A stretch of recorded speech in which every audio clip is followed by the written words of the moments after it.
Hey, what is up, mortals? What if Deku got Black Whip early season 1 part 1? Just wanted to greet you guys by just saying sit back and relax, you're in for a treat, and so we begin. These 3 months aren't for you to slack off. Remember you're aiming to become pros, so push beyond your limits, Aizawa said to the class of one standing before him, to which they replied with an enthusiastic yes. The class had successfully finished their first semester, rounding off the term with a racy practical exams that put their grit to the test. Some excelled, passing the exams, while others failed, but each and every one of them gained a lot of experience from the exams. I'm pumped for this camp. Aren't you too, Izuku? What's wrong? Uraraka said, coming up close to Midoriya. The students were gathered round, waiting to be loaded onto the bus to begin their trip. Oh, nothing. I'm just a little hot, Midoriya answered nervously. She was so up so close, something he wasn't used to. He had to avert his eyes so they wouldn't trail off to somewhere else. Being able to put their difference aside, Midoriya and Bakugo were able to pass their exams. They took a big gamble in that exams, which luckily paid off considering they were up against the enigmatic symbol of peace, All Might. Then following that, recently Midoriya had an encounter with Tamura Shigaraki, the villain who had spearheaded the attack on the USJ. Class 1 aborted their L bus. So did 1B, a class with students that mostly felt you were walking in the shadows. Hopefully during this training, tempers wouldn't fly between them. The engines of the buses revved to life and set off on the path towards the camp. The hours seemed to go slowly. At first the bus was bustling with chatter, but it quickly died down as students slept off or sighed tiredly, eager to get off the bus. Finally, the bus came to a halt after agonizing hours. The students groggily stepped out of the bus, stretching their cramped limbs. Midoriya stretching out and yawned till he was satisfied. He looked on in awe, seeing the widespread forest surrounding the mountain range. There was so much vegetation you could hardly see anything, save from trees. Parked just beside the bus was a black car. The doors of the car flew open and out came 2 eccentric ladies dressed up like cats. None of the students seemed to know who they were, looking on with perplexed faces. Except for Midoriya. He babbled joyfully, explaining who they were. Apparently, these ladies were the heroes they would work with for the training camp. Then why are we all the way up here? Uraraka asked, as confused as the others were. They were told their camp was all the way down the mountain, far into the forest, but why were they at the top of the mountain? Slowly the students began to put 2 and 2 together, hurriedly turning back to load themselves back onto the bus. You should have known by now. Your training camp begins now, Aizawa said. Suddenly, the hero in blue known as Pixie Bob jumped in between the students and the bus, startling them. Her hands were to the ground and it lit up blue. The landscape changed in an instant. A huge mass of fluid earth erupted, sweeping the confused students off the top of the mountain down to the entrance of the forest below. This is private land, so you can use your quirks as you please. You have 3 hours to get to the facility. That's if you can get through the beast forest, Mandalay said to the students down below, who looked nervously at the forest, wondering what she meant by beast forest. Minda scuttled quickly into the forest before he stopped dead in his tracks, unable to move, looking in fear at the huge monster that just appeared towering over him. The beast raised its arms slowly, aiming to crush the intruder like lightning. A black tendril wrapped round Minda's torso, pulling him out of harm's way just as the hand came down, crushing earth instead. Midoriya was one to act quickly. He had experienced so much, he could coordinate well-planned responses in the nick of time to suit the situation, which certainly paid off now. Midoriya wasn't the only quick thinker. The rest of the boys had already lunged into action. Todoroki released a wave of ice that froze the monster's feet, keeping him in place. Seeing that, Midoriya made good use of the opportunity to immobilize the monster to a greater degree, shooting a tendril that wrapped its arms to its side. Tenya came with his engines at full speed. His right leg shot ahead of his left, crushing the golem's head. Following, Bakugo released a devastating amount of explosions that crushed the monster completely. There wasn't any time to rejoice. A swarm of those monsters were fast approaching. Working together, Class 1 fended off the monsters as they made their way to the facility, arriving far later than 3 hours given everyone was worn out and tired, gasping for much-needed air. Pixie Bob commended them on their efforts, stating that she had expected them to arrive far later that. Before we get back into the story, I would like to say that we've got a second channel called Anime Deep Dive. Anime Deep Dive goes over the hard facts of the anime presented.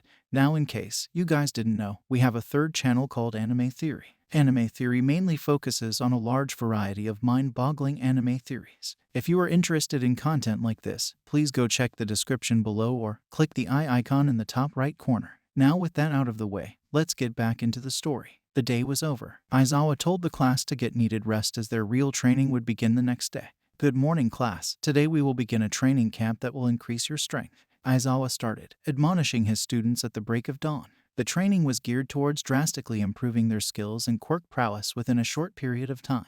The training began. Each student took on a different approach that would suit them, working round their weakness and improving, while others worked together to improve their quirks simultaneously. Midoriya's training was quite special. His quirk worked round restraint and was quite similar to Aizawa's binding cloth. So, the teacher took the time to train with him, teaching him how to bind effectively. Aizawa threw out his bind cloth, many lines of the material curving outwards to home in on Midoriya. Midoriya timed the attack. The first strip came. He quickly turned his torso to the right as it glided past him. The second came as he turned to his left next as it glided past him as well. Easily without wasted movements, Aizawa pulled back on those two cloths he'd evaded. It caused them to lurch backwards, and once they did, they collided with Midoriya, wrapping and restraining him. Your quirk is similar to my bind cloth, so I'll be training you. That's an example of what I expect from you. A good restraint should be diverse, easily able to adapt to any change in the target. Sharp and precise. Now you try to bind me, Aizawa explained. The teacher readied himself to receive Midoriya's attack. Midoriya concentrated his strength. He raised his arm, clenching his right fist. Power surged through him, channeling to his arm as 3 tendrils shot out of his knuckles with celerity, headed straight at Aizawa. You focused on speed. Good. But your attack is too direct. By raising your arm and taking an aim slowly, it makes me predict where you'll aim easily, especially if the villain has studied your quirk, Aizawa said, yelling instructions as he parried Midoriya's attacks. Using his cloth, he parried 2 tendrils. They had more power and force, but he was able to knock them off course slightly and ducked low as the last tendril blazed past. And when your attack is too central and easily read, Aizawa said, trailing off momentarily. Quickly his arm stretched out, grasping the tendril overhead with his left arm. Yanking fiercely, he pulled Midoriya, dragging the boy down to the ground. You get done and by your own bind, Aizawa finished. You'll take it again from the top till you can bind me. The day ended with everyone as tired as the day before. Midoriya was worse off. Aizawa was relentless. He made Midoriya try over and over, getting beat down as he didn't bind Aizawa.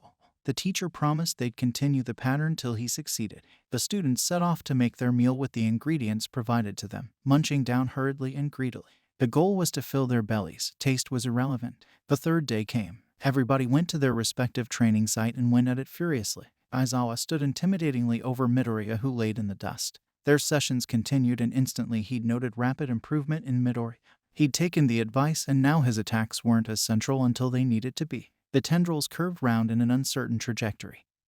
He could easily change, quite easier than bind cloth. He was close to restraining Aizawa, but no smoke. Well, you've certainly improved overnight, but we'll kick things up a notch from here. This time I'll be aiming to bind you as well, and I'll use my quirk. You may think it's unfair, but that's the reality you'll have to face with villains. That was definitely a lot for Midoriya to handle, but Aizawa was correct. A villain wouldn't hold back the full extent of their prowess against him, so he'd have to be ready. He rose up, putting some meters between them as he readied himself. Silence passed between them, aside the agonizing wails of the other students. Aizawa's googles were over his eyes now while he took a stance, but he hadn't attacked. An opportunity Midoriya would capitalize on. Raising his arm and shooting tendrils simultaneously, Midoriya attacked. A tendril took a parabolic path, arching down onto Aizawa, aiming to knock his googles off. The others aimed to come up besides Aizawa and bind his arms and legs. Just as the tendril was about to hit the teacher's googles, it dissolved into thin air. So did the rest of the tendrils. Midoriya's quirk was erased. Now Aizawa attacked, lashing out with those binds to grab Midoriya. Midoriya responded quickly. He jumped, lifting his feet above the ground to evade 2, aimed for his legs, landing directly on the binds to trap them under his feet. Following up, he arched his back low all the way to the ground, using his arms to support, dodging more, aimed for his upper body. Aizawa wouldn't let up. He yanked hard on the bind under Midoriya's feet, pulling them from under him like a rug. It flipped the boy, making him land on his belly. Pain surged through him, but he'd only have a second to groan as the binds overhead lashed down to hit him. Instinctively, he rolled fiercely to his right and transitioned to stand up and begin a run, but he clenched his right fist down on a mound of dirt just before he ran. He ran around, aiming to get out of Aizawa's line of sight. But it was futile. The pro simply turned his gaze to follow him wherever he went. He threw his binds to repel him, but Midoriya ducked and rolled, inching closer. Then Aizawa figured, why wait? He'd charge on as well. The pro was already feeling his eyes drying up, so he'd quickly put this away. He had to do it harshly, or Midoriya would never learn or grow, for that matter. The pro took quick strides, running to meet Midoriya, something that shocked the boy, who was stunned for a second. Aizawa threw his bind directly at Midoriya's neck. Midoriya raised his left arm quickly, allowing it to get wrapped by the bind instead of his neck, keeping his right down as he stopped his run. Got you, Aizawa thought, about to deploy other binds to wrap him up, but just before he could, Midoriya coiled the bind much more around his arm, pulling backwards and disorienting Aizawa, who was about to fall to the ground. A trick out of his own book. Midoriya knew what he had to do. As Aizawa dropped, his gaze did. Midoriya could feel his power being freed. He opened the palm of the same left arm and shot his tendrils out to grab the pro. If this worked, that was it. But Aizawa had caught whiff of the plan. It was quite obvious at that. His hand reached out, supporting all his weight and breaking his fall as he pushed up high into the air far above the range of Midoriya's attacks. Now Aizawa's quirk was active once more and the teacher was taking advantage of the bind Midoriya used to wrap himself. The boy tried to undo it quickly, but he was too late. Aizawa pulled threateningly close. The teacher turned, bringing his leg down as it came crashing into Midoriya's skull, rattling his brain and undoing the bind that tied them together. The pain clouded his thoughts, but his body knew what he should do now. As he fell sideways, he threw the dirt he'd hidden in his right arm into Aizawa's face, the dirt finding its way into the spaces in the googles, blinding the teacher. Reflexively, Aizawa closed his eyes to blink the dirt while backing up. Now was the time. Midoriya pushed to 30% power. He realized that if he used it for a short period at that level, it didn't hurt as much as it did over a long time. Taka can aim hole on the ground. His tendrils gained more celerity than before, as they tore through the air, causing gusts of wind, and in a split second they wrapped tightly around Aizawa. Midoriya felt pangs of hurt, and he quickly eased up on the percentage and released his hold. Aizawa smiled. That is after he'd cursed about getting dirt in his eyes. The boy had hatched a smart plan and actually bound him this time, something he didn't expect. "You did good, kid," the teacher praised. The third day was over, as grueling as the last, but they'd gotten used to it just a bit. Now it was time to eat. After their meal, the students decided to play a game. A simple game of prey and predator, where a team of two were either made to scare another or try not to get scared. The games began, and already there were a lot who fell prey to the antics. Altogether, the students were all having a fun time, relaxing and letting go of all that built tension training brought. How quickly that peace would be destroyed. Creeping into the forest came pink fog. Slowly the fog was thicker and more visible. To those that inhaled, the fumes would cause them to get drowsy and fall unconscious in an instant. From a distance, smoke scattered across the sky with the smell of burning bark wafting through the air. But one thing everyone saw clearly were the villains. They'd arrived on scene in tune with the play of events, and now they'd taken one of the pussycats into their custody. "We are part of the vanguard squad of the League of Villains," Spinner the reptilian villain said, explaining his ideals to make Stain's dreams a reality while he unraveled a huge mass of swords strapped together. The students couldn't believe their eyes. How could villains have gotten here? Midoriya searched around frantically for Kota, but he was nowhere to be found. Over the course of days, he'd gotten to know this boy, a cousin of Mandalay's who had refused to open himself to anyone after suffering the loss of his parents. Midoriya had tried many times to talk to him, but he'd failed each time. Now the boy was nowhere to be seen, but Midoriya knew his hideout. "Kota, I know where he is," Midoriya yelled to Mandalay, who had charged the students to get back to camp. He couldn't just go back when he knew where Kota was. He'd have to go get him, and with the approval from Mandalay, Midoriya set off, swinging fiercely and quickly with his tendrils through the forest. "Kota, wait for me," he thought to himself. Just on the rocky lookout that oversaw the whole forest, a large hooded figure loomed behind a small boy. The man's face hidden behind a mask, but his ominous aura spilling out that sent a chill in the air. Soon the boy would realize his presence. Muscular planned to have fun here tonight. It was the first time in a long time he could run loose. Thank you all for indulging yourselves in the story thus far. Hope you enjoyed it. Now there are a few more things that I'd like to go over before the video ends. Firstly, we've got a second channel called Anime Deep Dive. Anime Deep Dive goes deep into the facts and lore of a wide variety of anime. It's sure to expand your weeb knowledge for all kinds of series, guaranteed. On top of that, we have a third channel called We The Celestials Naruto What Ifs. It's what we do on this channel already, but in the vast world and lore of Naruto. Go check it out if you're in the mood for some jutsu action. I'd like to let you all know on behalf of We The Celestials, I'd like to thank everyone involved in the production of today's awesome content. Their details will be in the description below. If you're perhaps interested in what we do here at WTC, then I would like to extend out an invitation to join the team.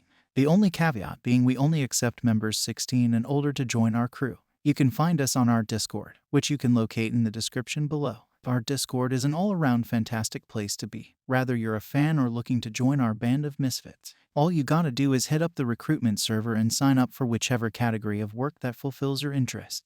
We're always looking for members to join us. Well, that's it from us for today's video. So thank you all for watching and have a great day.